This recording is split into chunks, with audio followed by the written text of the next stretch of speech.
amazing for the last 10 years.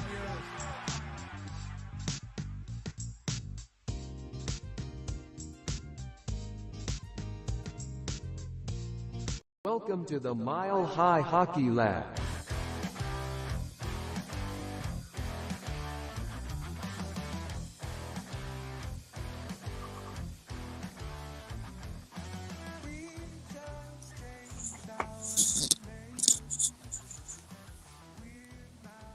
Can't hear you.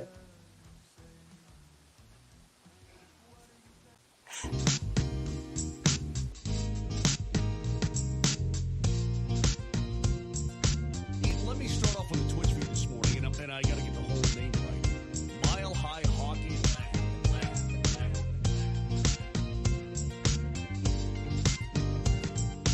The city of Denver, the state of Colorado, you guys have been fucking amazing for the last 10 years.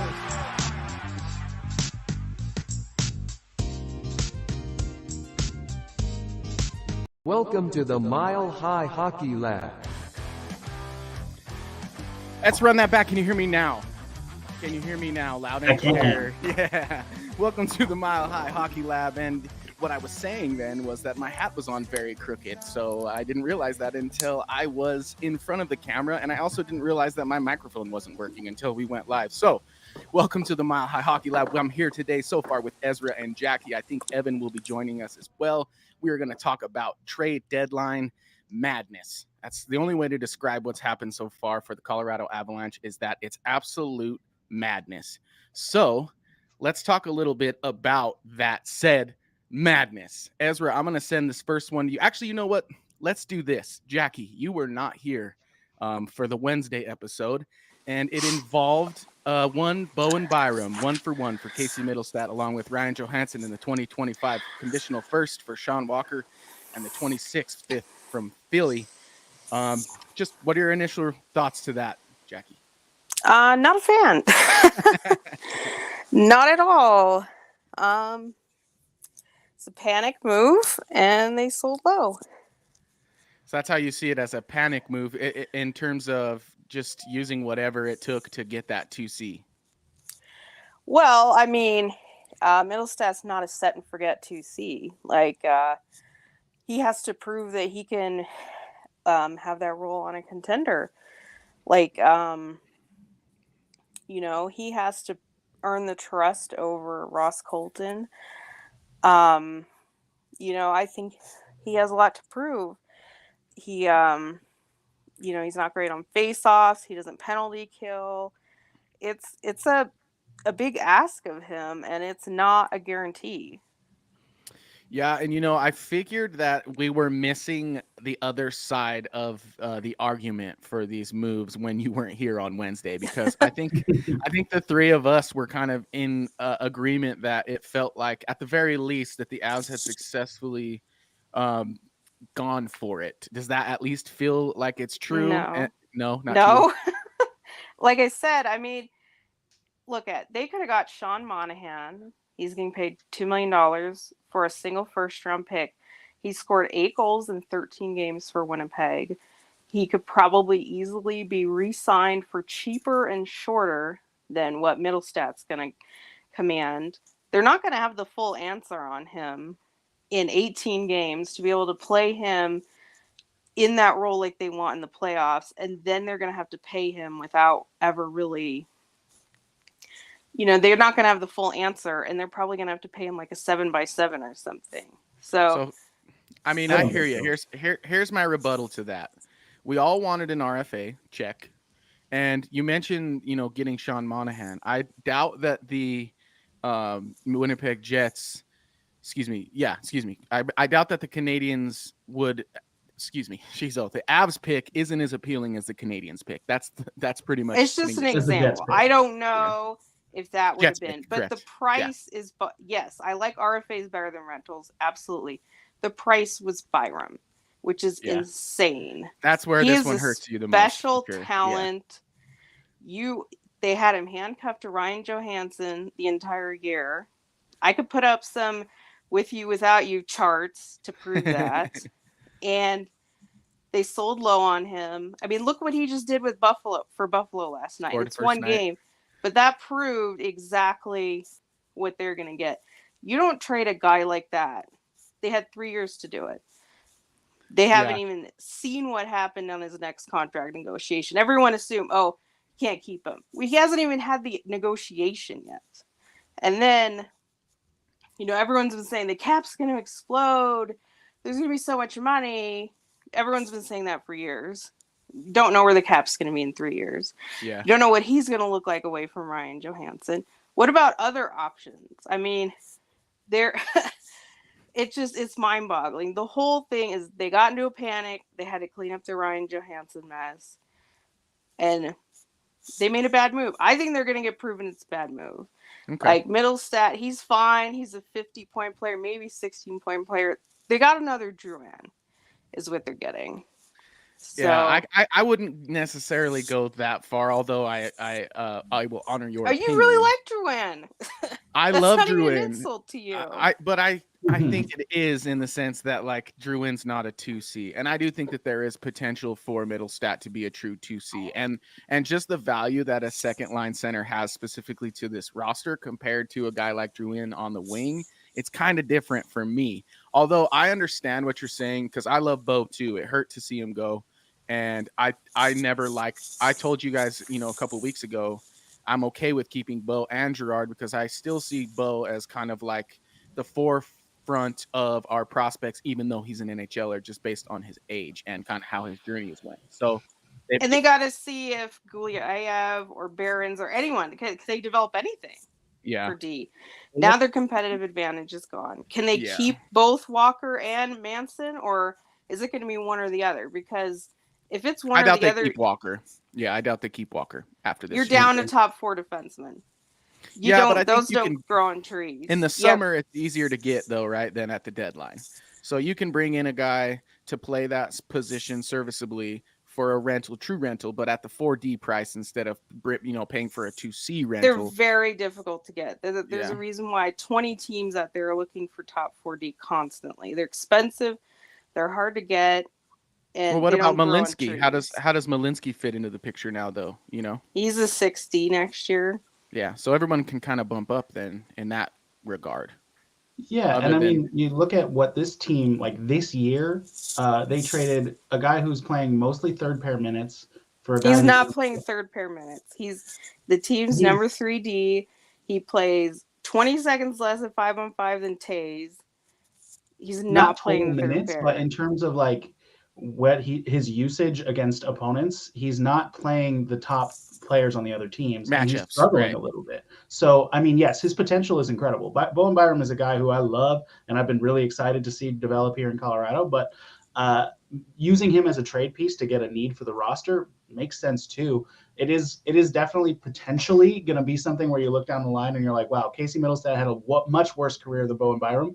But it also might be a situation where you look at a cup banner in the rafters for this year and you think, we'll see about Bowen that. Byram was better, but we'll see about that one. I like Middlestat a lot. I think you're underselling him a little bit, Jackie. Because he's not physical at all. He's not physical, but he's going to be playing between Valerian Nichushkin and possibly Arturi Lehkonen or and Drouin. Drouin maybe. Yeah, we don't know what the lines are going to look like exactly, but he's not going to be expected to go out there and play. Like, I mean, let's use Nazem Kadri for example, just because he's our previous 2C. He's not going to be expected to go out there and lay the body like Naz. He's going to be expected to go out there and facilitate for guys who run the offense, which on the second line is Nichushkin or potentially Drouin or potentially Lehkonen. But like truly, like a guy who can deliver the way he does offensively is exactly what they needed on the second line, and his metrics for his defensive work are better than his reputation. So it's on Buffalo. Like, are we talking relative here? Just of course. I think though, Jackie, to be fair, it's a lot easier right now to poke holes than it is to not. So I'm on the side of being hopeful because we really don't know how it's going to shake out. It could very well be that Bo Byram doesn't become the person that we all think he will. It has nothing to do with his potential. It's about what he is right now. Understood. But my point is none of us know how this is going to shake out. We won't until the playoffs are over. And well, I'm confident in it's true. I mean, one of them could get hurt tomorrow. and never play again. You don't Yeah. know, but I'm pretty confident in my evaluations of it, Well, let's not pleased at all. Yeah. Well, let's see what Chris McFarland had to say in terms of questions that he took following the big trades. I believe this interview was done the same day as all of the trades kind of went down. So let's see what he had to say. We're very close in time. Was getting Sean Walker a parlay to send a boat to Buffalo and get Middlestaff? It was certainly part of the equation. It would have been really hard to move Bo. It was hard to move Bo, period. He's an amazing human being, a great hockey player. So that's one of the tougher things we've ever had to do. Yeah, so there you go. There's Chris McFarland talking about how difficult it was, in fact, to pull the trigger on trading Bowen Byram. So Jackie, I don't even think necessarily that management or general manager Chris McFarland disagrees with you to an extent, but I think he was listening to his heart and to Avs Nation. I mean, it's a panic move. I don't see it that way. A corner. The Johansson thing was a disaster. If you believe the rumors, and we're out of that disaster officially. Yes, but that's the price they paid. They made a huge mess. They were backed into a corner, and they didn't have the favorable hand, and this is the result. So yeah, I'm sure they didn't love that they had to do it, right. But it's the path they chose, and thinking that you were going to get a free 2C, maybe that was faulty thinking too. I mean, I didn't think it was going to turn out this bad. I'm sure they didn't, but when this is your only avenue to fixing that, you've made a big mess. Yeah, I think we'll see about that. I'm not quite as confident as you are in terms of it being a bad move. I actually think that it was pretty privy. I think you're right about them maybe being backed into a corner, as you put it, with the Ryan Johansson situation. But I think that they Houdini'd the shit out of this and got out of it in a way that not a lot of people thought they could. I mean, they secure cap space in the process of getting what seems like could be the replacement for 2C. I think that's anytime you can, at least for the time being, appear like you're a better team than the day before. I think that makes it a good move. What's your reaction to that? I don't think they're better. I mean, maybe at the point where, they just added so much quantity. Are they better just because they have more players? But no, I don't think they're better because if you don't think they're signing Walker, that's a rental. That's a rental they paid a first-round pick for. For sure. Yeah. And that's a big hole they're going to have to fill in the offseason. See, and my thing, though, is I got in a lot of trouble because I said that they traded first with Johansson so that they would eat the cap. So it's kind of all of it, right? You can't just say, oh, you paid a first for that. No, you paid a first so that they would also take Johansson in some sense as well. You know what I mean? So it's not entirely like you gave, because I felt the same way you do, but I was quickly reminded by fans, they sent Sean Walker in return, and we don't really know how they saw the way that those two things fit into the value of that trade. Obviously, Chris McFarland said right there, we don't think we would have made the Bowen trade had we not had the deal set up for Johansson. So it's even a bigger picture than that. It has to do with the Bowen Byram trade as well. So I think if you're folding moving Byram into the Johansson problem, I'm not. Chris is. Then then that's even worse. Well, that's Chris even is worse. right. That you had to move that caliber of a player and talent and role just to clean up your mess. So it's worse that way. Like if you look at it as in they were going to have to move a first just to get rid of Johansson. So getting Walker in addition to that, I do think is a plus because I think that Johansson had that much negative value.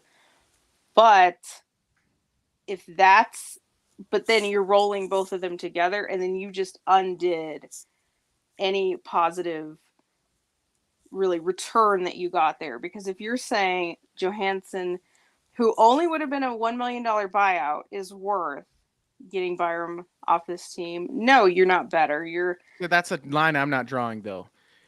What I'm saying, you can't have it both ways. So well, what I'm saying, I said, Sorry. fact that they got rid of Johansson and got something back, yes, I can agree that that's a positive.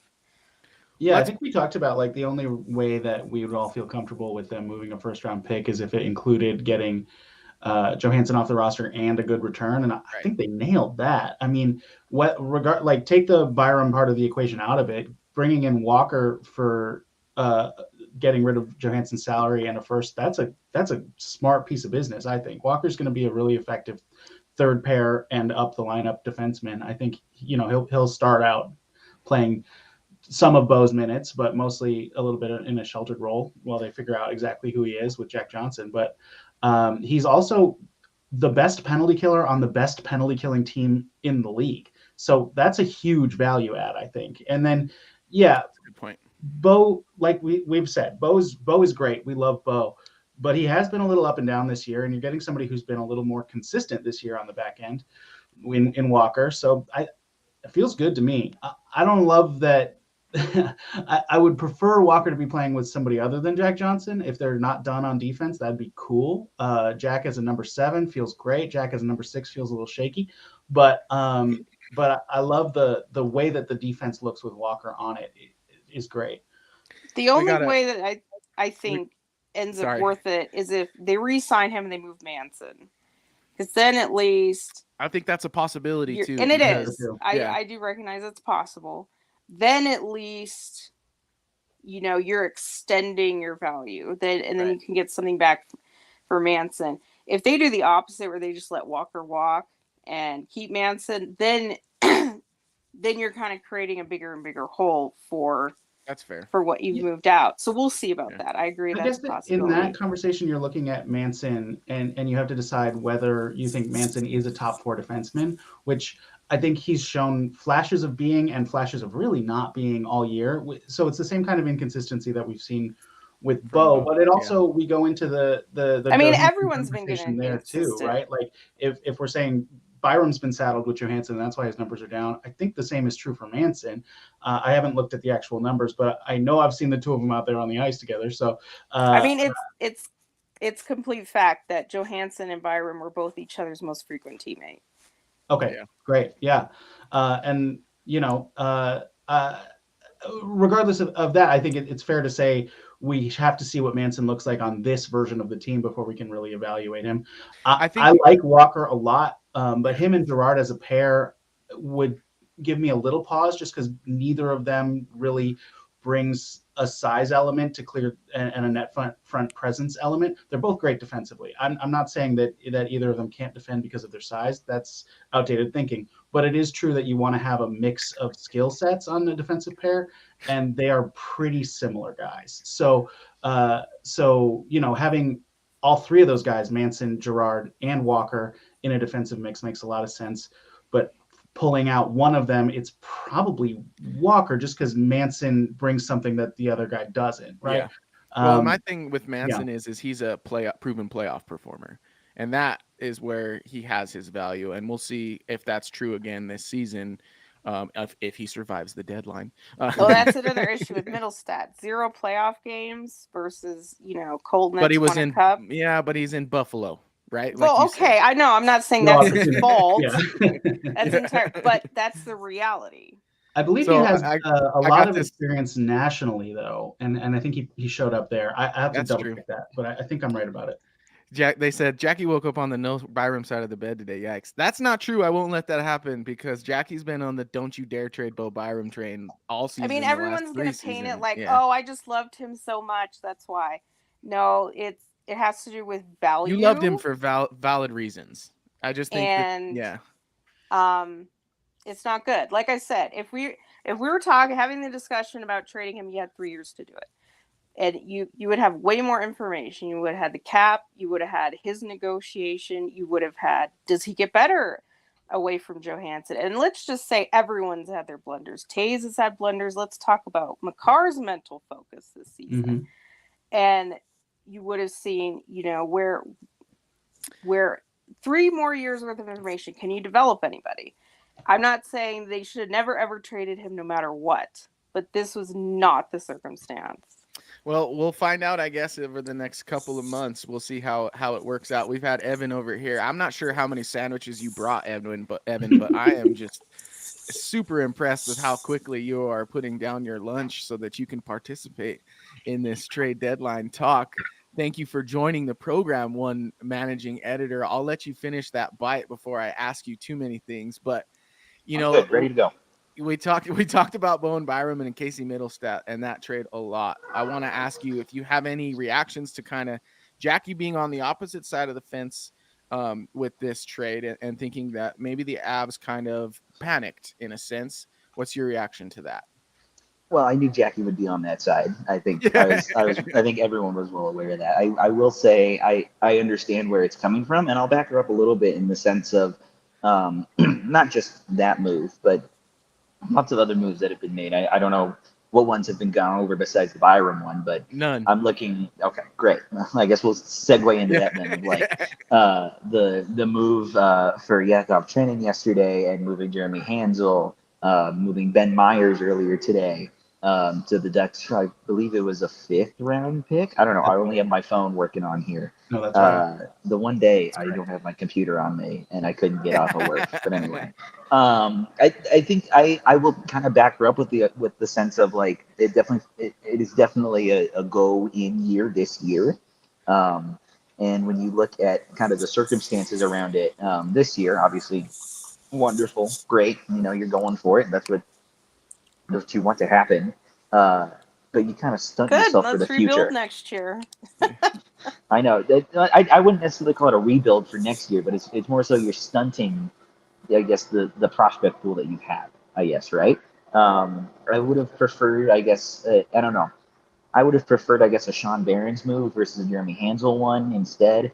Hansel had been doing really, really well, and quite literally, he'd signed his ELC, and then 3 hours later, you're gone, right? That was enticing, I guess, for Nashville.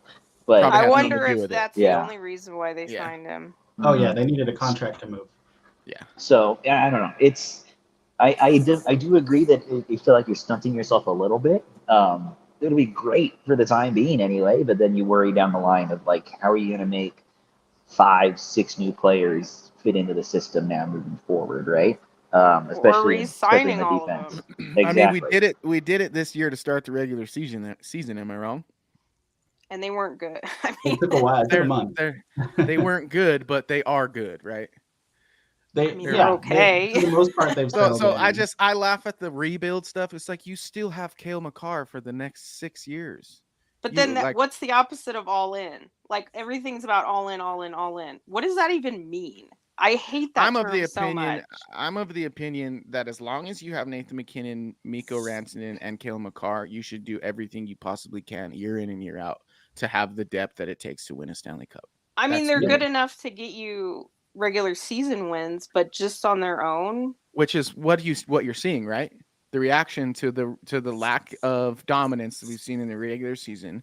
I don't think you're going to do it with parts and pieces. Like yeah, I've been saying all year they need to rebuild depth. You don't rebuild it at the deadline. You don't rebuild it. Like, how many of these guys can they even keep? We're going to get them for 18 games plus some, however long they last in the playoffs. That's another thing, though. Let's think about who's leaving before we really make that a hard and true fact.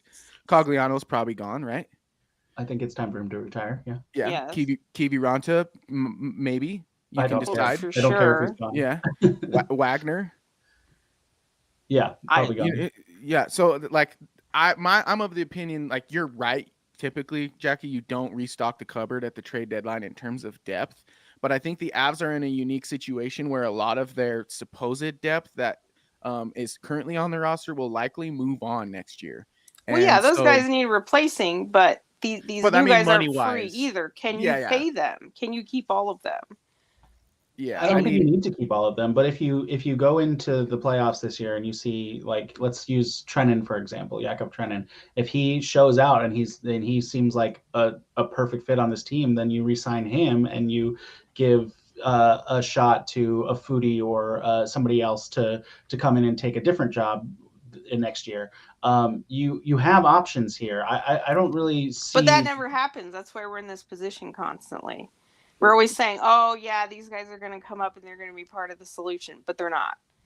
And so But we my do thing the is- same thing every yeah. year. We start cheap. You got to replace with like at what Yeah, point I does think the it's a cycle end? sustainable model, though. Like if you look at what Vegas keeps doing, for example, they keep spending big on people to go in and try to win a cup, and they did it in 6 years of existing. You know, they got a cup.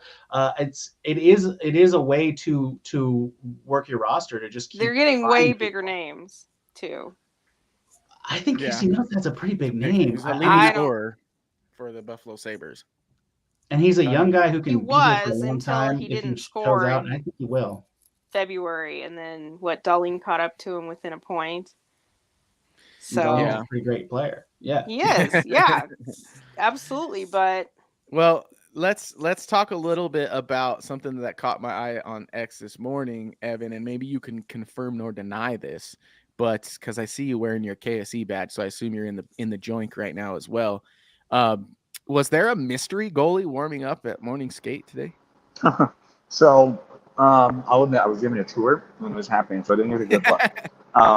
But I did catch one glimpse, and it was a goalie in white helmet and white pads, and that was it. I couldn't tell otherwise. I saw that too briefly when I was on Twitter right before we started, and right when I was coming over here to get on here, and I don't know what that is, to be quite frank. I think it more so references to Eustace Einerman being sick for tonight anyway. Gotcha. It's like an e-bug. So, yeah, we'll e-bug, see if probably. that's true or not. We'll see. Yeah, I don't know. Yeah, good point, right? I didn't think about that until just now. Byram was sick as well, remember?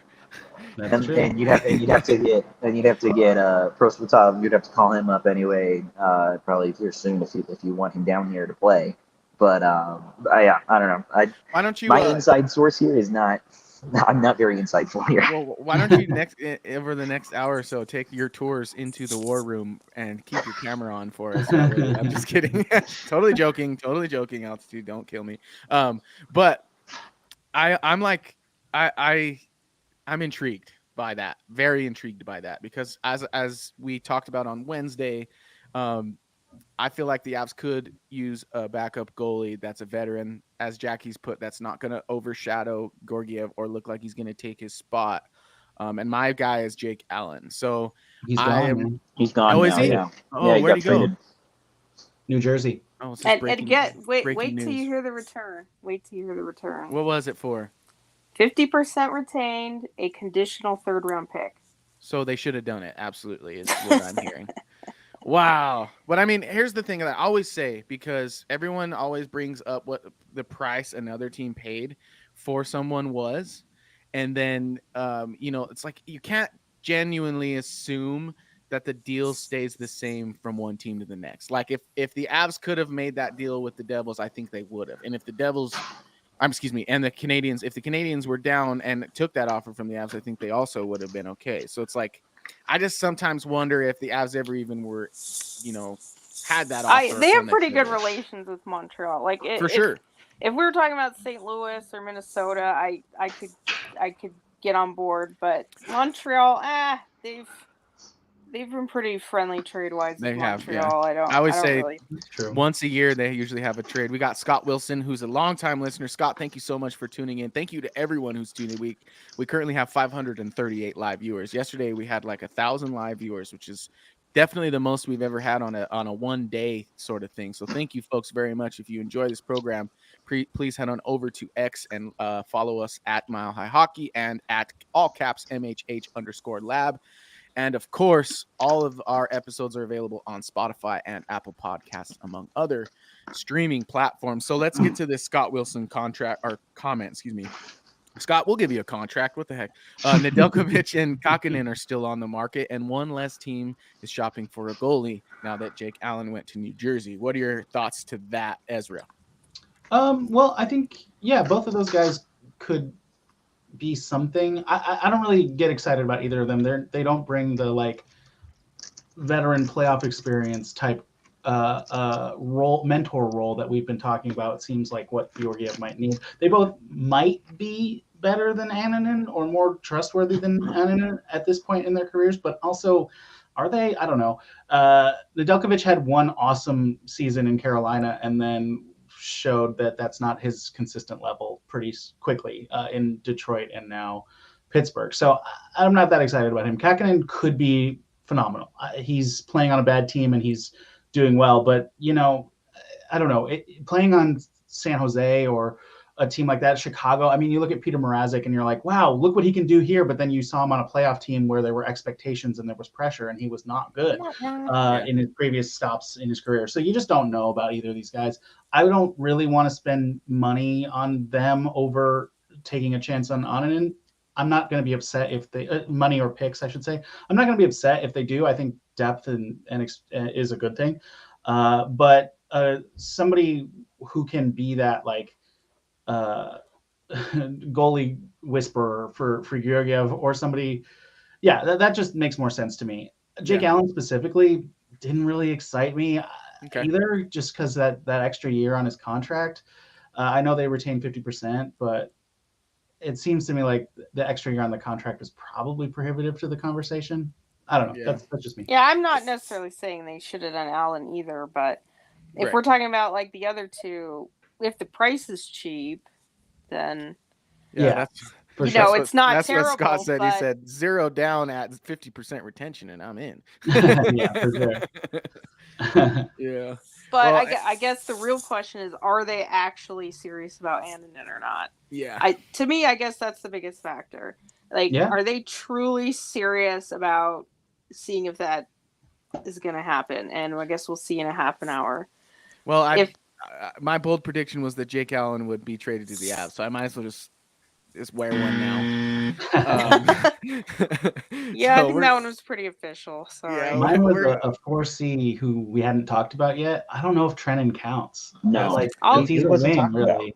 But what else is he? I would say that's what he is. But he's been Do I hear something? Wings whole NHL career. Yeah, we'll give you. But why not? Couldn't hear that. He's been playing wing his whole NHL career, so that's true. I mean, but I like him at center. Yeah, he doesn't have the face-off acumen, or he hasn't. Well, what are they going to do with more bottom six wingers then? Like somebody has to play center. Somebody's got to do it. Totally. That's other outlets have been talking about the potential to like move Miles Wood's contract and bring in somebody a little more expensive to play center or goalie, and I don't hate that concept, but I'd be really surprised. I hope. They're not moving Miles Wood at 6 years. They don't do that. You're gonna take him. While we're going over, he's good. I like him, but sorry, go ahead. I was gonna say while we're going over, I guess bold predictions from last episode. You might as well just give me a big old. The Avs were far from done, as we learned later down the line. The Avs were not done. In fact, they waited like 3 hours for our program to end, and they were like, "Ha, watch this. We are not done." So, do they feel done right now?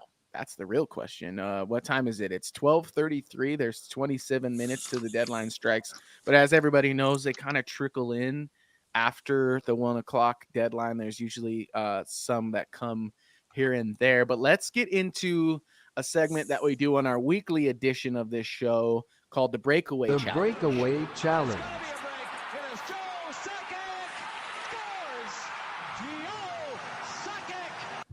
So here's today's topic of discussion, and the way this works, folks, for those of you who haven't seen our program before today, I issue a topic to the panel here, and they have a minute no change involved, a minute flat to give me their best argument as to why they believe what they believe in terms of said subject. So today's topic of conversation is, have the Avalanche done enough inside of this arms race to position themselves as the Western Conference favorite heading into the playoffs? Yes or no, and why? How about we go with Ezra? You want to go first today? Sure. Let's do it. Check this thing out. We got ourselves a new fancy clock. So, Ezra, your time starts now. Well, I want to be able to say yes to this. I think what they did was fantastic. I think I'm high on Middlestat. I think that was a really good move. I'm really excited to see what he does. I like Walker a lot. It's hard to see Byram out of the lineup for sure, but I like a lot of this, and I feel good about this team moving into the playoffs as a team to beat, but not necessarily the Western Conference favorite. Unfortunately, I think with the way the Oilers are playing and the way the Jets are playing, it's really and Dallas's incredible depth. It's really hard to see anybody thinking the Avs are the number one roster out there. But the flip side is they have the best top end talent. I think the only team that can really compete with that is Edmonton. But if you think that Evan Bouchard is equivalent to Cale Makar, you're smoking something crazy. So it's not weed; it's something way worse. So I think ultimately, like, this team has shown that they can be incredible, and they just have to bring it. Bring it. That was pretty You're good. forgetting right that McDavid is worth both McKinnon and McCarr. Yeah, I don't think that at all. And that Matthews is worth all of that. Oh yeah, well he's in the East, but yes. Yeah, exactly. Well, that's a pretty good start. I gave you 5 there. I had to catch up a little bit with you, so don't mind the not so early dings. I wasn't, I know. I was thinking, have I not said anything? Oh God, what have I done? Yeah. All right, Evan. I'm gonna give you the next go. Are you ready? You ready to rock it? Do Jackie, I'm chewing. Do Jackie, I'm chewing. All right. Well, let's do Jackie then. Jackie, are you ready to roll? Sure. The question is, are the Avs done enough to position themselves in the Western Conference as the favorite? Yes or no, and why? Your time starts now. No, because, well, first of all, defense is their competitive advantage, which they don't have anymore outside of Cale Makar. So, but the other thing is that if you're looking at their Western Conference, the teams that they would likely go through, I think I like all of their additions better. Winnipeg got Monahan and Toffoli. I think Tanev's better than Walker, and then Vegas got Hannafin plus the others that I'm forgetting. So I think that and then Vancouver with Lindholm, I think even their competitors have had a better deadline, regardless of if we're talking about the holes that each team had going into it. So, no, and like we mentioned before, that too many new players in new roles and positions, it's going to be difficult for them to gel. And I just don't really think that they've fundamentally addressed the 2C problem. I think you're going to see Ross Colton largely playing in that role, and I don't care what's put on social media. Look at his role and look at his time on ice and what happens in the playoffs. And so I think the Avs have kind of shuffled more than added. Shuffled more than added. That pretty much sums up your take right there, wouldn't you say? Yeah. That they've shuffled more than added. Wow. Well, I think, I got to give you credit for putting it well and for staking your claim in a very valid way. I gave you 6 points. Ezra, she got the 1 point on you here. So, Mr. Managing Editor, are you done with your crackers? I am done. I am done. I almost took another bite, and then I realized, wait, it's my turn. I need to not do that. All right. Well, let's do this. I got Ezra at 5 points. Yeah, Ezra at 5 points and Jackie at 6. So you have to beat 6 points. And the question remains, have the Avalanche done enough inside this trade deadline to position themselves as the favorite in the West? Yes or no? And why? Your time starts now. I think they have done enough to put themselves at the top spot. I'm working on an article that's coming out tomorrow from Mile High Hockey, so take a look at that. But when you look back at the 2022 Stanley Cup Championship that they had, you had 3 players who needed to come in relief for injuries or likewise. The Avs have a ton of forward depth now, and that is going to go a long, long way, give them a lot of options. So even if something doesn't work, they can do something else. They did it with Newhook when they went and run for the cup, and then he came back in when Kadri was hurt, and then was shuffled around because they liked his play. The only question mark is goaltending. I would agree with that. We'll have to see kind of where that goes. But when you look at defense, Sam Walensky is still there. He can come up and be available if needed. And I'm really looking forward to what they have in store. Now, granted, I do agree with Jackie that the shuffling might hurt them, at least to start. For sure. But when you look at what they did against Detroit 2 nights ago, without any of those guys, I think that's a pretty good start in getting going in the right direction for the rest of the season. Oh, boy. It's only right that on trade deadline day, we have ourselves a tie at 6 points apiece between the two sides of the argument as well. We got Jackie saying the Avs are not the favorite in the West.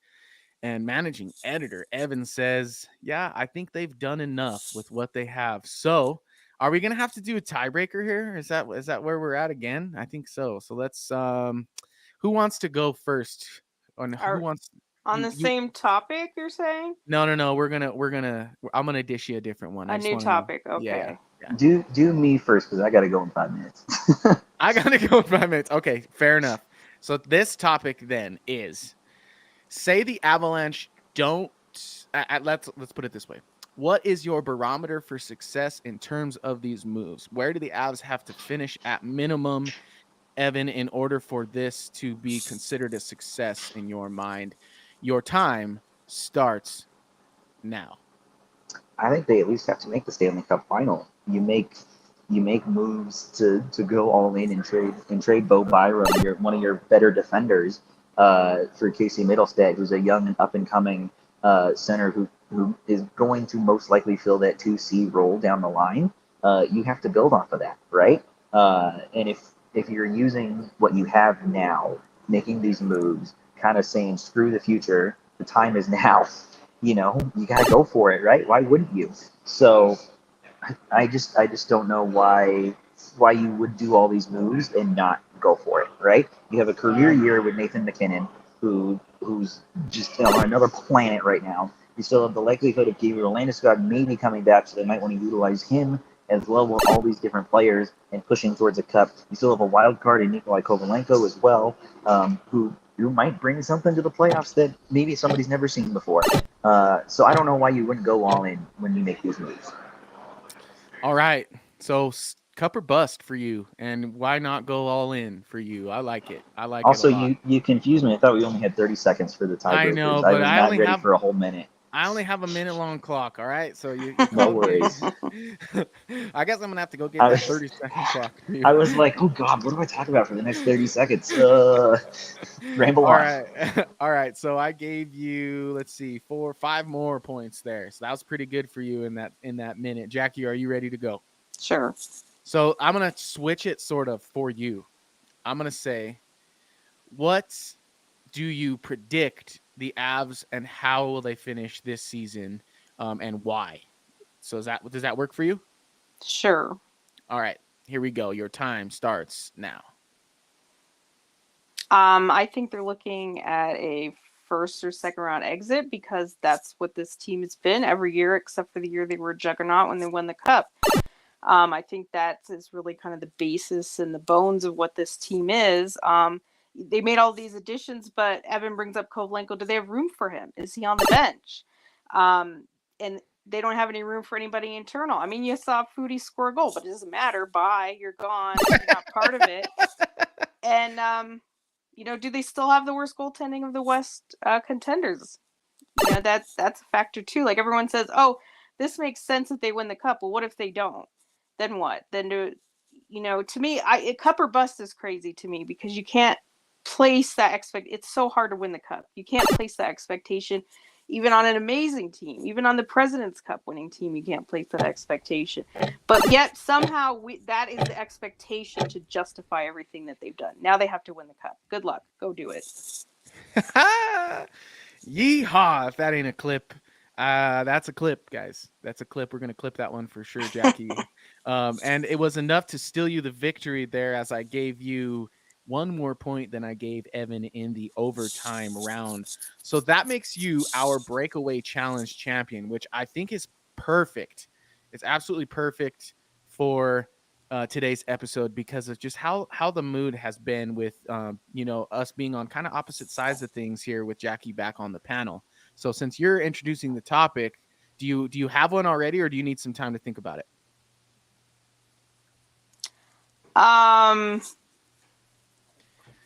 Let's see. I'd love to weigh in on the last question if you don't mind, while Jackie thinks of a topic. Go for it, Ezra. Okay. Well, I think a cup or bust mentality is not fair, and I also think that a first round exit or second round exit would be really disappointing.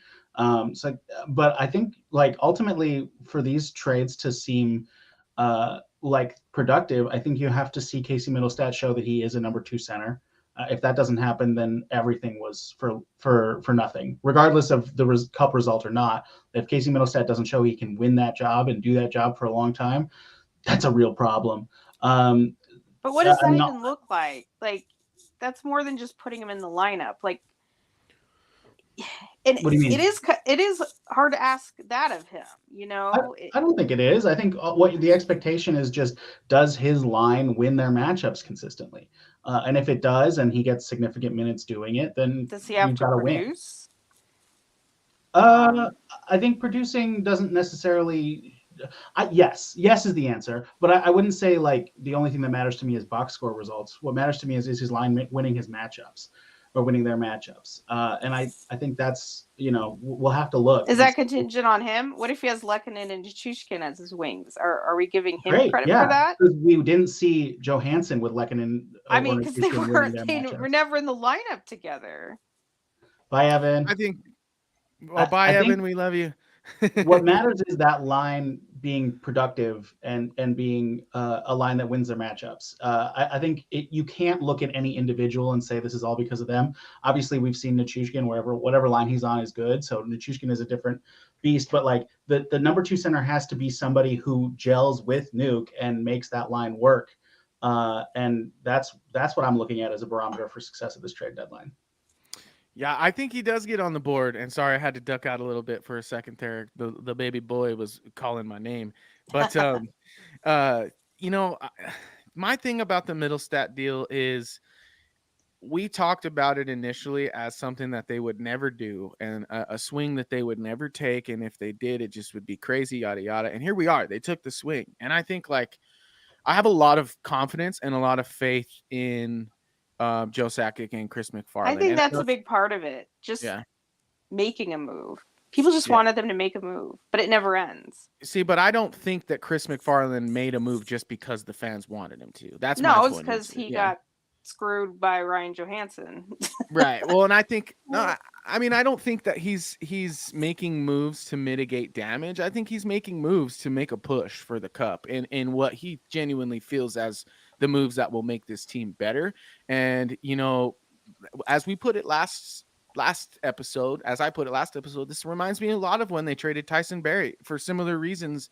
I mean, but Barrie was pending UFA. He had 1 year left. And everyone knew he was going, and Makar was coming. Right. But I mean, I could argue that everyone kind of knows that a defender's going either way, right? I mean, to start the season, I was saying trade Devon Toews for 2C because the numbers aren't going to stack up. Someone's going to have to leave anyway. You might as well get as much value as you can for your most valuable pending UFA. You don't take off if you're going for it, you don't take off your roster. Exactly. But they didn't. That's how you go for it. They didn't though, right? By that logic. They replaced Byram and then added a 2C. They didn't replace him. Like, Walker is not a replacement for him. It's better than nothing. This year, is he not a replacement? So this year specifically, no. Again, I think not as good. You have to look at Walker, what he brings, because Byram brings a lot, and they were different players. They're not one for one. But Walker, again, the top defenseman on the top penalty kill in the league, comes to a team that's been struggling on the PK. Yeah. I think he's got a big value to add to this team. So he'll contribute differently. Yeah, we'll see if they learn how to cover down low or not. Yeah. And I mean, look, you look at the totality of the moves. I mean, the PK was the target, right? Everybody they brought in is an excellent penalty killer. Except for Middlestat, who doesn't penalty kill. Sure, yeah, but all the depth adds. Middlestat's not being asked to penalty kill. That's fine. But Trennan, Duhaime, who honestly is Duhaime going to play a lot? Probably not, but who knows? Yeah. And Walker are all great penalty killers from good penalty kills. So, there's a systems question on the penalty kill too, but like what Walker brings is a need that Byram wasn't filling. So I mean, he penalty killed too. I know, but wasn't very successfully. Yeah. And we can talk into groupings and pairings and stuff like that as well. I mean, Toews and Makar are terrible on the penalty kill. I'm hoping Walker takes Makar's minutes. I was going to say, that was what I was about to say, is I really hope that this means that we can save Makar's legs a little bit and get him off of the penalty kill, and have, two pairs that can be on the kill consistently together, and not shuffle, let the special teams that Makar contributes to be the power play, because that's where he's best anyway. And we talked a lot It's funny that you bring up Makar, Jackie, because you mentioned earlier when we were talking about Byram that everyone's kind of been spacey, and all of the defenders have kind of had an off year in some sense of the word. But we saw Makar obviously explode in the hat-trick performance in their most recent game, and of course they play the Minnesota Wild tonight. Do you feel like Cale Makar pulled a Colorado Avalanche and lied to the camera when he said that he hasn't been struggling with any injuries? Or is that, or yeah, because I feel the same way. I mean, just like they tell us that Byram is sick, and then they trade I don't him, believe and anything that the he literally organization plays says. that next day, so he wasn't sick, right? Unless he I got mean, some he could have treatment, been. some serious treatment on the plane over to Buffalo. I read that they weren't really expecting him to play in Nashville because of it, and he did. So I don't know, but Gotcha. they lie about everything.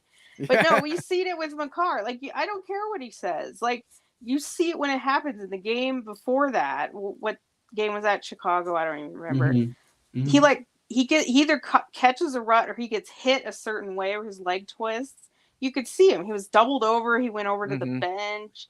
He played 30 seconds on the PK that night, which is unusual for him. And you could see when he stops and it has to turn around quickly, like either there's a turnover to chase the puck, and he can't do it. So that's not from nothing. He can say whatever he wants. I have eyes. I saw it. Yeah, that's what we said yesterday. Is we have eyes and we have brains behind them, and we're kind of going to put two and two together. But like I said before, I'm also not just saying any of his. I don't like to use the word struggles because Cale Makar doesn't struggle, but any of his, deficiencies this year. I'm not just going to say, oh, well, he's injured, because you also don't know about everybody else. Yeah, that's true. That's true. What everybody else is dealing with. It's a very injured league. Treatment for every single day, right? And so we can't just say, oh, well, Makar's dealing with this. At some point, you do have personal responsibility. The team has a responsibility. If he's not good enough to go, you have to make a decision. They clearly made this decision. But, yeah, he can say whatever he wants. Like, we can see it. Yeah. But do I think he's better? I hope the goals gets him out of his funk. I think part of it is he was spiraling, as I mentioned before. Hope it gets him out of his funk. But to see this team's truly better, they have to win consistently against good teams on the road. We know they're dominant at home. That's great. That's fantastic. Yeah. We'll see. Yeah, that's very true. Are they better? Can they consistently beat the good teams on the road? Then that's a difference. Then you could point at that and say this team's improved. So we'll see about that. Fair enough. I'm going to duck out real quick, but before I do, I want to ask you two what you think of kind of what the other teams around the Avalanche in the West have done and what you're kind of more worried about than not. You guys can have the floor. I'll be right back. Okay. Yeah. Jackie, you mentioned Dallas bringing in Tanev as somebody you like more than Walker. And I'm curious about that because for me, the Tanev ad fits Dallas really well. And I think Tanev is a good player and I think Dallas got better, but I don't see Tanev as a fit here. I'm not necessarily saying like they should have done that instead. For me, the point you'd be worried about Dallas is they have great depth. They have good young players. They actually figured out how to play. If they don't marginalize this Stankoven, like he's been amazing. That would be my concern with them. I know their goal Ottinger hasn't been quite as amazing this year, but it feels like they picked one ad they wanted to make and they addressed it with Tanev, and I liked that better. I would rather see the Avs do what Dallas did. Actually use youth and talent, identify one hole, fill it with something that easily expendable, and you're a better team for it. Yeah. I mean, the Avs young players don't get the opportunity that Stankoven and like Wyatt Johnston have had, and that's undeniably true. But I don't think the Avs have any upside players like those guys. So it's a tough line to walk. But then I look at Vegas and I'm like, Hannafin was a huge swing, and Anthony Mantha is a good fit. That scares me to an extent. But I also, other than I don't know why. Like even last year when Vegas was winning everything on the way to the Cup, I was like, are they actually good? Like they don't look that good. It obviously worked. But yeah, what do you think about I think Vegas? every team has flaws. I don't look like I can't just say, oh, this team's for sure going to win. I think they all have a chance. Yeah, of I course. like what Winnipeg's done this year. They obviously have the best goaltender. But I think they got better with like Velarde and they just have really good depth too. And I think they've made good ads. I think Monahan's helped them. If that's a long term thing, maybe not. But and then adding to Foley, who Good player. he's like, yeah, he's a good player. I think he's better than anyone the Avs have added. So, maybe they're the scariest. I know that they have the least experience. I think to still win, don't like their blue line. I think to win you need a team that has been in the playoffs. I don't like these 1-year wonders. I think even LA's scary. They have great depth. I think it's open for anybody, but it's also going to be tough because I think they're all good teams. I do want to chime in real quick on the Tyler Toffoli stuff because I was kind of under the impression, which if you guys can see, my little boy is making his debut right now. But cute. yeah, he I was kind of curious about how the Toffoli situation would shake out because a lot of people said that he might be, getting a reunion with the LA Kings, and I was like afraid of that. And then I saw that he got traded to the Winnipeg Jets, and now I'm completely shaking in my space boots because he's a very good player. And I do think that the Jets are pretty underrated, which makes sense because they don't have a lot of playoff success in recent history. But what are your thoughts? Yeah, I think you're not wrong about that. I think their forward group is incredibly deep. Their goaltender is fantastic. I can't see their defense and think, oh yeah, that's a competitive team. I don't like. I mean, Josh Morrissey is very good. I'm trying to pull up their actual combos right now, but here's a good rumor, and it's not Avs, but I think it's worth mentioning. Yeah, Vegas is working on a Thomas Hertl deal. That's incredible. I would look. We'll see. I would see love what that, honestly. I don't like from Vegas, Chris so Johnston, so cool. so this is fairly on the up and up. Wow. But yeah, looking at Winnipeg's defensive pairings, I'm like, yeah, Josh Morrissey is legit. Neil Pionk is good. Dylan DeMello is on their top pair. Brendan Dillon is on their second pair, and then their third pair is Stanley and Sandberg. I can't be scared of that group. I really can't. So for me, I'm like, yeah, Winnipeg's, if they don't have a defense move coming, I think they've shot themselves in the foot a little bit because they just don't have a deep blue line and a deep I don't think the Avs is, do either. Well, that's funny. That's funny that you say that because like that was what I was about to say, Jackie, is like your opinion about the Avs and how they've more replaced or shuffled rather than added. That's how I feel about Vegas. That's definitely how I feel about Vegas. So, that's interesting. I hope it's true. It looks like as I said that about well, Winnipeg, I mean, yeah, they we'll traded see for Colin Miller. what heaven and earth they have to move for Thomas Hertl. What was that, Ezra? Though, too, you said it looks like as I was saying that Winnipeg traded for Colin Miller. So wow. That I like Colin Miller a lot. That's a good fit for them. That definitely upgrades their bottom pair. I still don't love their top four, but that's nice. Wasn't he formerly a Vegas Golden Knight as well?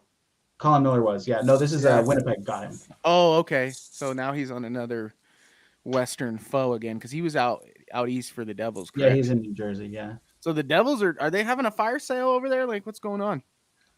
I think they're realizing that they're not a playoff team, but they also brought in Jake Allen. So I know. I think that's the way to do it now. I think the whole either like sell everything or buy everything is like not the way to do it anymore. Because if you look at Vancouver when they traded for Hronek last year, and I was laughing, why is Vancouver buying? That's so stupid. Well, look at it now. Like, you can buy where you can, and if like look at Nashville, they've sold some. They didn't sell any big pieces. You can still call yourself taking your team serious and making the playoffs and still sell. You just have to identify. Like they made their decision. They extended Novak. They sold Trenton. Like you make a decision you get something, and it doesn't mean that you're like undermining your team. And I feel like there's a lot of this, like either you have to buy or sell, or you have no direction, you have no clue what you're doing. I think it's the opposite. If you understand your team well enough to know what you can buy and sell, then I think that's how teams get better. Elliot Friedman says the Hurdle deal is done. Oh Wow. boy. I'm very curious to see what they are trading for this. Yeah, it's going to be really interesting because his cap hit alone exceeds the LTI. Yeah, I don't think they can do it for just futures. So, no. Is it like Marchessault, who's like anybody that they've identified that they can't re-sign? I mean, it has to be. They've moved Marchessault, but yeah, I mean they they're Vegas. don't have any loyalty to but anyone. He's a UFA this year, so. You know who had betted? Well, no, he's on IR already. I was going to say Martinez is now expendable, but he's already on IR, so that doesn't really work. I mean, it has to be somebody from the roster. Yeah. Something like that. That's my guess. Like a Marchessault, just somebody they have identified they can't keep. Yeah, maybe Marchessault. That'd be wild if it's Marchessault. And then San Jose tries to flip Marchessault to somebody else, probably. It's one right now, so. Yeah, that's true. Officially, the trade deadline has occurred, but I think we're going to find out a lot of deals went through. Yes, for sure. No, I agree with that, but I'm just saying the flipping part. Right. But it could be a three-way deal or something. Yeah, it's true. I was just going to say the deadline has officially struck. It's 101 midnight. on my it's phone. 101, yes. So that means at the very minimum, all teams must have at least submitted their trades by now, and then kind of the NHL headquarters process them sort of one by one, and they come out and trickle out for kind of like the next half hour or so. But folks, thank you so much for tuning in. We have over 600 live viewers right now. Thank you very much. We really appreciate your attendance. Sorry if you guys hate me. I know it's not what you wanted to hear. I know you wanted a celebration, a big party. But you know what? To have every viewpoint. Sorry, I can't bring that to you. No, you know what, Jackie? That's what makes our program unique, is that we are not here to be sycophants. We're here to talk about the team and share our opinion. And I appreciate that you brought a differing opinion to the table, because honestly, it just livened up the discussion a little bit, if you ask me. And in order to have a good discussion, somebody has to be wrong. So thank you. I was going to say, because I didn't get to introduce my topic, I was going to say the two things that I'm cheering is I was right about Curtis McDermott and I was right about Ben Myers. That's true. Totally. Those are two things I'm happy about. Yeah, Chris McFarland was like, I'm going to trade Bowen Byram. I better trade Curtis McDermott so Jackie doesn't kill me. Well, he's still on the hit list. Still on your list. Yeah. I'll tell you what, though, we talked about this yesterday. Like, I'm going to be a Bowen Byram fan for the rest of my life. So it'll be fun to watch him do his thing with the Buffalo Sabres. But again, folks, thank you for tuning in. This is the Mile High Hockey Lab. If you want to catch up with everything we do, head on over to milehighhockey.com. You can also follow us at MHH_lab and at Mile High Hockey. So with things coming and going, what's the news that's pressing to you guys most right now? Well, I guess did the Avs do anything more or not? Yeah, I mean, we'll find out, right? I wanted to go into the hurdle thing just real quick because it's we started talking about it. Vegas has has $5.5 million in space. Hurdle costs $8 million, so they'd have to free up almost $3 million, and that's Nick Waugh's contract. So maybe. And I like Nick Waugh. If they were selling that, I would have been buying that. It's also Chandler Stevenson's contract. I'm going to still say my guess Braden is McNabb or Zach Whitecloud. Nick Hague almost. There's options here to make this work. But then what is good enough for San Jose to do it? Yeah, I don't know. They don't have much Yeah, they're out of future. I don't think you can add up their futures or their prospects and get anywhere close. Brandon Brisson. Nobody that's really excited. I mean, I liked Edstrom in the draft year, but he hasn't really done anything this year. So, I don't know. Well, how long is Hurdle under contract still? Didn't he just sign one? Isn't it long? I think he's 8 years. Are they retaining? They only had one retention spot. He's under contract. He's under contract till 29-30, and he had a no-move clause. So he had to move his no-move. He had to waive his no-move clause. I'm sure he did. 6 years remaining. There's no way they're retaining for 6. I mean, I guess there Yeah. is. They know they're rebuilding, but wow, that'd be long. Yeah, what would they even get in return for that to retain for that long? Like, what can Vegas even give them that's that good that they can actually like Eichel? I mean, what would you do this for? Well, that's why I do like Ezra's point, and maybe there being a third party that's kind of brokering this, because that it's just feeling like almost impossible and weird. It's just weird. Yeah, I could see them. I mean, I think he's I going. don't to even Vegas. think they had firsts left. Like, what is Yeah. Down even getting? Yeah, do they have first left? Let's see. Oh, You guys Megan can use Angley our says- arena. Sorry, abs thing. Megan Angley says that Ananen has been added back to the AHL roster in a paper transaction to keep him eligible for the AHL playoffs. But it could not be a paper transaction. They may be brought in a goalie. Huh. But Interesting. he's down 'cause on they- the AHL roster, so he and they wasn't didn't bring traded. and they didn't bring Prosvetov up, obviously. And Not then yet. add to that the mystery goalie. I feel like the mystery goalie is probably an e-bug. I mean, the papering is a thing that does happen. Like, that's pretty standard. Paper transaction, yeah, for sure. Yeah, because you have to be on the AHL roster to be eligible for the AHL playoffs. So Right. there's a lot of papering that gets Gotcha. done. But So if he they're could just trying to make him eligible for the AHL playoffs, that does mean Make it maybe sound- that there's somebody else who's going to be eligible for True. the NHL playoffs. True. But they do this regard. You know, they've done it every year. Like, Sure. they just don't have anybody else to send down because, you know, Wagner's hurt. Kiviranto's never waived. Like, that's Mhm. their only person this year to do it. Yeah. Yeah, somebody just Real- tweeted, "No backup goalie, huh? Sick." But there's still time. I do agree. There's still time. You know, if they did go Annanen's way, I'm happy about that. I'm happy that they're giving it a real chance. You know, I don't know if that's going to be the answer moving forward. Like, is it next year? But I mean, that'd be cool if he gets that chance. hmm I mean, they could even have added like a third goalie that's already in the AHL, and so like he's already been waived, etc. So they can just move him over to the Eagles. Yeah. How They've about done this? that a lot, so that's still possible. So check this out, though. Tonight against the Minnesota Wild, you could see a total of 6 different Avalanche players than played in their previous game. In Nichushkin, who is a potential return tonight. Logan O'Connor, who should return tonight. Obviously, Casey Middlestat, Sean Walker, and then Trennan and Duheim should also be on the roster. So it's gonna be kind of weird to just be like, oh, that's the Avalanche now. What do you guys think of the number choices? Did you see that number 12 was immediately taken? No, I didn't. Who took it? The Duhaime picked it, so it's kind of funny. Yeah, Oh. Duhaime. Walker was 2, but then he changed to 26. Apparently, I kind of liked 2 better. Me So we'll too. see about that. I was like, decision. Um, That's an old one. Middlestat picking 37, I think, is kind of hilarious. That's I right. don't. Yeah. What was he in Buffalo? Let's look. 20 something, 24. Let me look. I like his Um, nickname too. They called him Mitts out in Buffalo. Yeah, we'll So see what his nickname he is. was No, he was 30 37 in Buffalo as well. 37 in Oh, okay, Buffalo, well that's yeah. I'm happy then I like it when guys get to keep their numbers, but Yeah. 37 is kind of hilarious. Yeah, every center that comes from Buffalo or goes to Buffalo is 37. Yeah. Or the other ones, I think Trennan was 15. Yeah. That's fine. To me, the teens and the 20s are kind of boring. I like some little bit of creativity. Yeah. What do We you haven't guys really think? talked much about the Trennan and Duhaime ads. Yeah, I was just gonna say, let's talk about those kind of bottom 6-ish additions. Just what are your initial thoughts? I like Trennan if they keep him.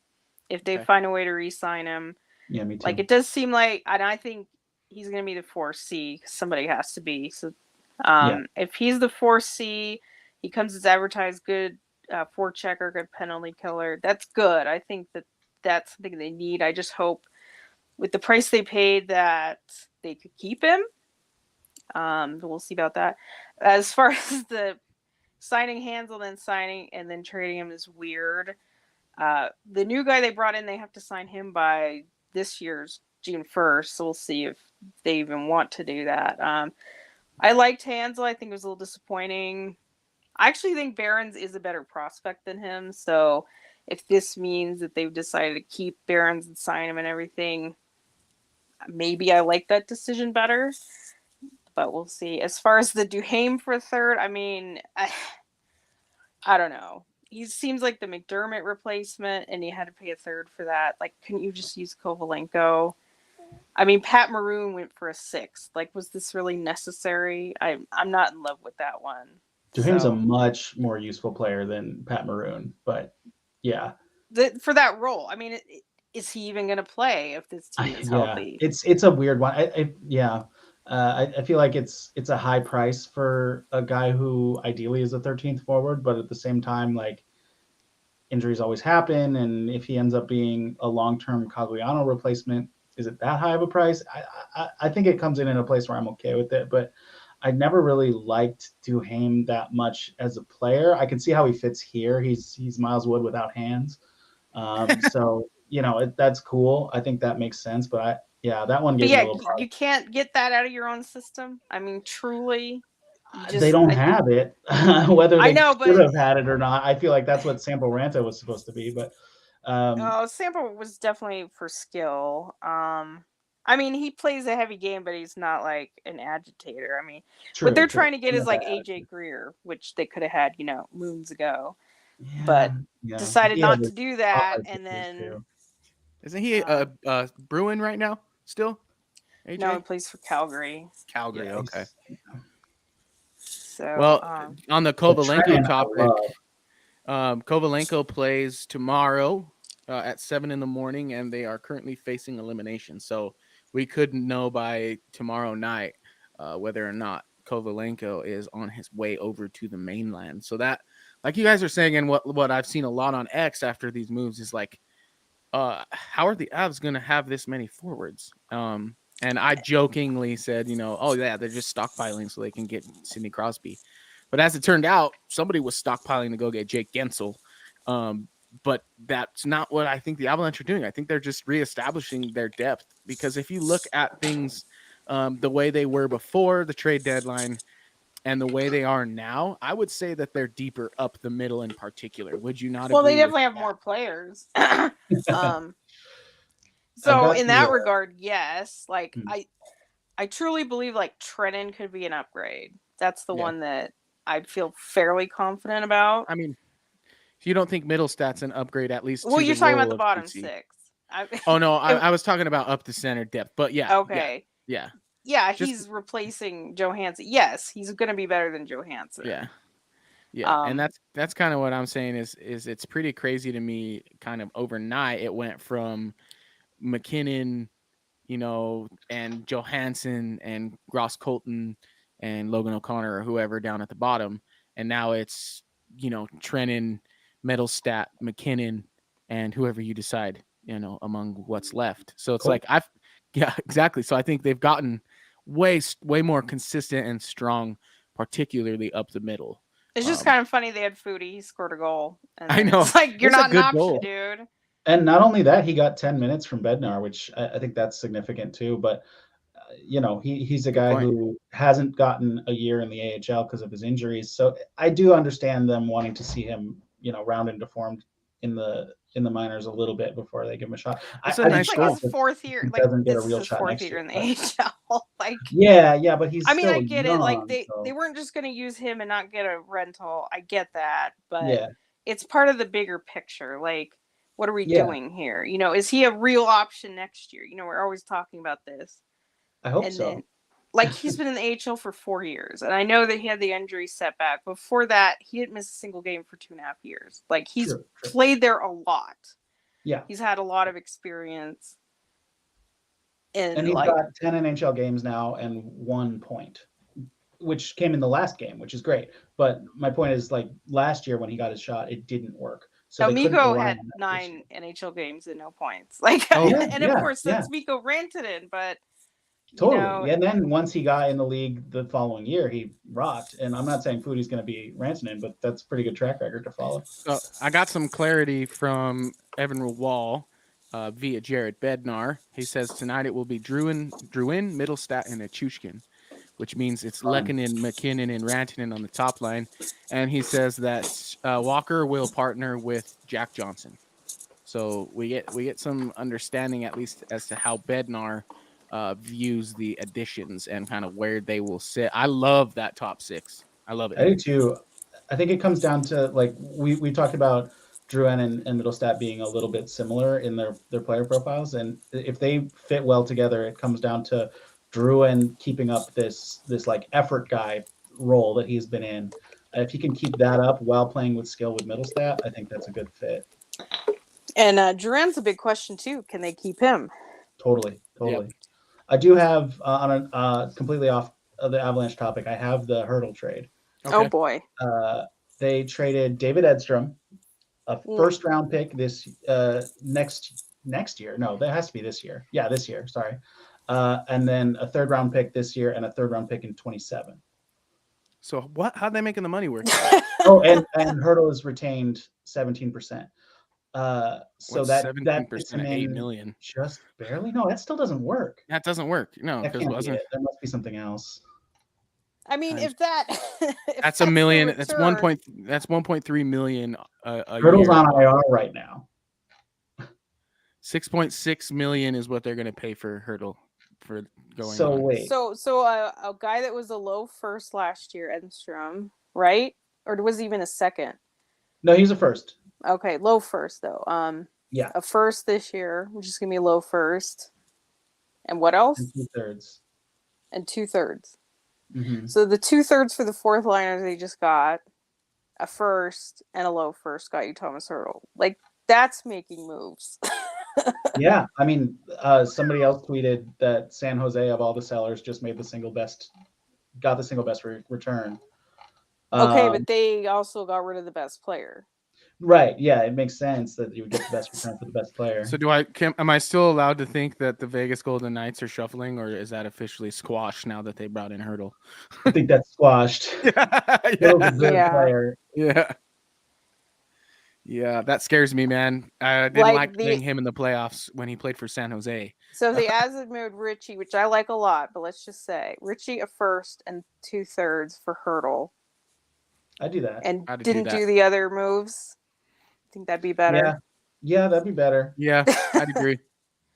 The cap doesn't work for Colorado, I know, but it isn't working for Vegas. So I don't know. But he's on IR, so he's just going straight to LTIR then. Yeah, I mean, he is supposed to be back in the regular season, but Vegas said, we're crushing this LTIR thing. Our doctors think he'll be out an extra 3 weeks. What if we trade for a guy on IR? Let's just trade for guys that we can put on But yeah, LTIR. then they have to make it work next year. Right. Well, then, yeah, maybe Marchessault is on the way out. But then they might be the first franchise to repeat since. I think Marchessault's pending UFA, so he is. Yeah. I think he's gone. Yeah. That seems like it. Yeah, and I guess they're putting Hurdle on the wing. Hurdle on Eichel's wing. That's. Ugh. Yikes! That's Yikes! That's good. So let's double back to the breakaway challenge and let's talk about if the Avalanche are the favorite in the West. And I don't think that's true anymore. I think Vegas can make a pretty strong claim for being that, especially considering they have most of their all-stars on LTIR and not going against the cap. And apparently the guy they just traded for is not going to go against the cap. So I don't know about you guys, but the NHL might need to be doing something about this LTIR stuff because it does feel like some teams, Vegas, take advantage of it, and some teams use it the way it's supposed to. Colorado. I'm kind of on the fence. Like, part of it is if they just use it, if they're doing it to their advantage, better. Good for them. They are. I mean, yeah, it's like don't hate the player, hate the game, right? Yeah, it's not something that Colorado couldn't do. I don't really think the league has a problem with it. I think it's the fans that have the problem with it because it feels unfair, and I'm not necessarily disagreeing with that. But it's like the league and the players and the teams don't really have a problem with it. The thing is too is like in history tells us before Vegas came along that teams that make these hasty moves every single year pay for it heavily. But that hasn't been the story for Vegas. And that's kind of why, like, this is great because we can go full circle and kind of get back to our initial discussion about the Avalanche. And, we can talk about the sustainability of this model, which there's two kind of models being presented, I guess, right now, which is, simultaneously planning for the future while getting better. That's kind of Jackie's thing. You can't just get better. You also have to, look out for your prospect pool and stuff like that. And I do think that that's a respectable approach. But then you look at Vegas and they basically say, I don't care who you are. I don't care when we drafted you. I don't even care if you're a Hall of Fame goalie. And we're going to get rid of you if we think it's going to give us a chance to win a cup that season. And we're going to do it every single year. But they didn't even have to move off their roster to do this. That's the crazy thing. That doesn't make sense to me. The money still doesn't add up. Yeah. Unless they're like IRing Nick Hag or something. They got LTIR. They're using their assets better. They're not using their assets for fourth liners. They're using their assets to make big moves. And these guys are signed. Like, they already got Hannafin to an extension. So, but I guess, would you agree, though, that their thinking is like, we're going to go get some of these guys and we'll worry about keeping and not keeping whoever later. We're just going to go get them because we want to win a cup. That also seems I do the feel Avalanche like approach. Just maybe the targets are different. The Avs are loyal. They're very loyal to the guys on their roster, except for Byram, apparently. But if you're on the team, usually you're on the team for the rest of the season. And they're loyal to their guys. Like, I don't even think they would have ever sent Johansson to the AHL just to save $1 million. Like, even though they knew that he was so not working, they would never have done it. So, a lot of people don't like Vegas for that cold-hearted approach, but, does that work for them? Are they getting an advantage by doing that? Vegas hasn't got a ton out of their system. I know Dorofeyev has been on their team. And so, their development hasn't necessarily been stellar, and I wonder if that's going to matter at some point. But I think my answer is they're just not using assets for piddly moves. They save the assets for the big moves. That's fair. And I think the thinking in for me is like, I think Vegas, if it were a draft, does the equivalent at trade deadline of taking the best player available every year, trying to. And I think the Avs take a different approach, and they try to get very specific guys that fit the very specific roles they're looking for. Which is hilarious because they're not filling those roles. I mean, that's an opinion, and it remains to be seen. But I hear you. We also got news that says the Wild have traded Connor Dewar to Toronto just ahead of the deadline. And Darren Dreger just clarified the deal for Hertl. It's not a first Edstrom and 2/3 to San Jose. It's a first and Edstrom to San Jose for Hertl and 2/3. They got 2 third-round picks back with Hertl. No chance. Oh my. Oh for my God. For Edstrom and for basically 2 firsts. They must love Edstrom. That's insane. Wow. So who's saying San Jose got the best return? I don't really know what I'm talking about as a draft guy, but like I thought he would go earlier than he did, but man, that is nuts. He's like a solid, might be 2C someday. I mean, it doesn't even matter like how good he really is. It's just... I can't believe they got. I cannot believe they got picked back. Not only are they get the 2/3, they're 2/3 that are like 2 picks apart. There are 2/3 that are what? I'm sorry. That are like 2 picks apart. So they're gonna be, if I'm not mistaken, they're 2 years apart. Oh, okay. Yeah. They're missing some punctuation there. Third in 25. Okay. Yeah. I thought it said the 25th pick and the third round 25th. I was like, what? Holy God! But either way, wow, they gave up nothing. To me, I mean, a first round pick. They don't fucking use him anyway. Pardon my French. It's a late first and a guy that was drafted. And if they do use him, they trade him because that's what they did with David Edstrom. So it's like they don't. I mean, he doesn't have more value than say Richie does this year. Right? No, I think that's fair to say. Richie's having a better year. Mm-hmm. So a late first and Richie for Hertl and 2/3 back.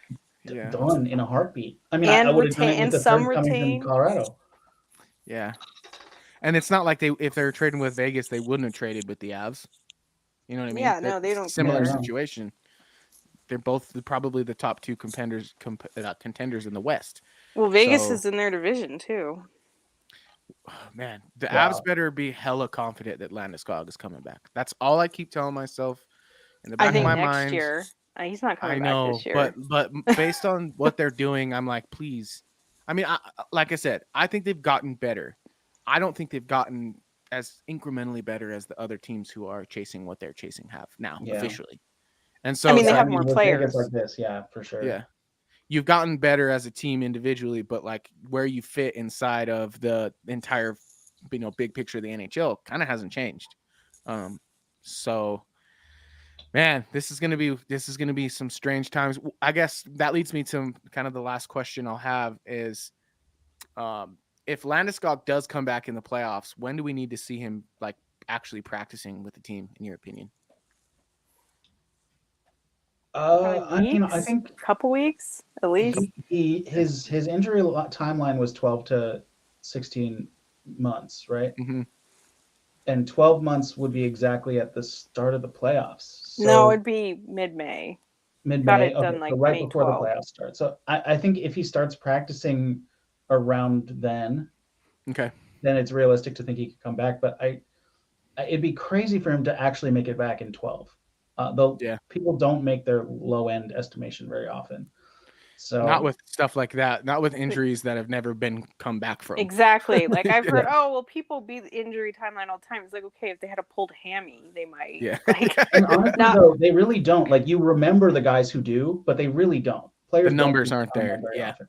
Yeah, that's true. yeah, I just think they're just going to be so better safe than sorry. I think he's going to come back in the fall. I still wonder kind of how long it'll really last, but I feel pretty confident that he's going to like give it a go in the fall. Yeah. Yeah. But we'll find out, I guess. I mean, like I said, the way things like are settling, full practice, like out there every single day, taking contact. that's what needs to happen. I think that has to happen like leading up to the first round for him to make it into the second or third round as a third line, maybe fourth line guy. I don't think we're basically it gonna see needs to happen Landeskog. like the last 2 weeks of the season, in my opinion. Yeah. If he's not there, then the chances aren't, unless they're going to the final, they're not very high. Yeah, I'm a little concerned that the last 2 weeks today and last week when they were in whatever it was, Nashville, that he was on the bench visiting, meaning he wasn't skating. Yeah. Now, I'm not going to say that he's set back or he's had or he's not skating at all, because we don't know. We don't know what he does on a daily basis. But before he was visiting the team on the ice, the last 2 weeks he's visiting the team not on the ice. Yeah. Well, it remains to be seen, I guess. And I suppose we got about, 3 minutes left, but I think that's enough time for us to do some more bold predictions ahead of today's game. And Jackie, since you didn't get to give one on Wednesday, it's perfect timing. So I'll just introduce the ones we have already that involve tonight. Evan thinks that Walker's going to have a point in his debut tonight. Ezra thinks that Casey Middlestat will score a goal in his debut. He'll be doing a Bowen Byram impression. And Jackie thinks that Valeri Nichushkin will score a goal in his return tonight. Yeah, I did say that the other day. Yes. Yeah, I'll keep that one. And then I said that Mika will have a hat trick this week. So that's our bold predictions heading into tonight's action. Do you two have any other bold predictions? Oh, look, we said bold predictions, and Evan just summoned himself. What do you? Wait a minute. You were in Ball Arena, and now it looks like you're on top of Ball Arena. What's going on? I'm not on top of Ball Arena. Nobody showed up for my last shift, so I am outside of Ball Arena now. There's the main entrance. There we go. So yeah, I guess I'll do a little spoiler here. If you're in the Denver metro area and you want to come get a tour, by all means. Yeah. But I heard bold predictions. I joined at the right time. Yeah, we're officially doing a live remote from right outside of Ball Arena, thanks to Evan. Before we do though, I want to know, Evan, did you hear about the hurdle deal? I That is the means first thing I yes. saw when I opened up my phone after doing my last checks, and I'm just like, oh my god. So They have to do something about that, right? They have to. Like, I understand going for it, right? And sure, the Avs are quote unquote going for it. Vegas always goes for it, and they always go about it this way. So there just has to be something done about that. I don't like that at all. should we Even from like a fan perspective, even just taking a step back from that, just like, what the heck? we should just start calling this the circumvention deadline for Vegas. Because this is when they have to figure out who's going to be on LTIR and who they can go get because they have someone with an injury that required same-day surgery for Peter Forsberg. Mark Stone had the same injury but did not need that same-day surgery and is now on LTIR. And I saw the two collisions, and neither were very similar to the other. So Well, Stone is getting old. I mean, I don't think they're just like making it up. I know, but I do think that the ruptured spleen thing might have been an exaggeration. I don't know. Maybe I'm wrong because they don't typically get that specific. Well, we'll see how that plays out. If Stone really has a miracle by game 1, or if Hurdle really stays on, because LeBron just tweeted he's supposed to be back before playoffs now.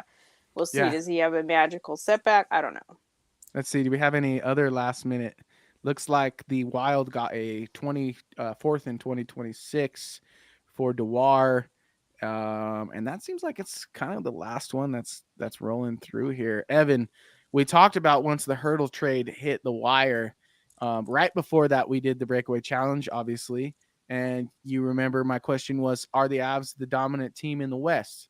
And then I went on to say that it feels like the Vegas Knights are shuffling, not adding. I'm wrong again. What's new? What do you think? Are the Avs now officially not the superpower in the West again? I don't know, man. I don't know, because when you look at the season Hurdle has had and just the season that San Jose's kind of had as a whole, and neither have been that great. I'd have to go look. I'd have to go pull up Hurdle's point totals. I don't know if someone has it in front of them, but he will at least provide something to that Vegas team 100%. San Jose will never let him live that down, no matter how bad they are. That rivalry will always be there, and San Jose will never let that one go. 100%. They will never let that one go. I didn't even think about the fact that if Vegas has a rival and if San Jose have a rival, it's each other. I didn't even. That's like if the Avs traded. I have no idea why San Jose would do this. Like, they don't 34 have to point in 48 games. So there's your answer. Say it again. 30 what? 34 points in 48 but games. why Sorry, do it Jackie. now? Hurdle sign like till 2030. This is the best return they're gonna get for him. On the Slack channel, it's there's a couple of reasons. I was scrolling back and looking through them. One, Jack Eichel gets a really big tax break going to Nevada, so I think that has a big part to do with it. And two, Hurdle is on ITI. Good Lord, Evan, LTIR until the end of the regular season. So take a guess of when he's going to show up for Vegas. Well, Drager said he'll be back. Drager said he'll be back for the regular season. Hurdle. I missed that then. Too. Yeah. I missed that. We'll see if it actually happens. We'll see. But I'm just talking about this. Not even talking about that return. That guy was worth 2 low firsts. Really? Oh my God! What a freaking deal, man.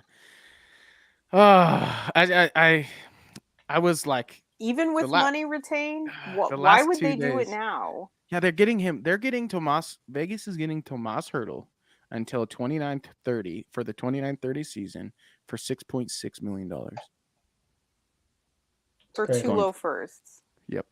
And they even got thirds back. They basically restructured his deal and brought him over, and made him as affordable as he could get, while simultaneously making that's ridiculous. Yeah, incredibly good.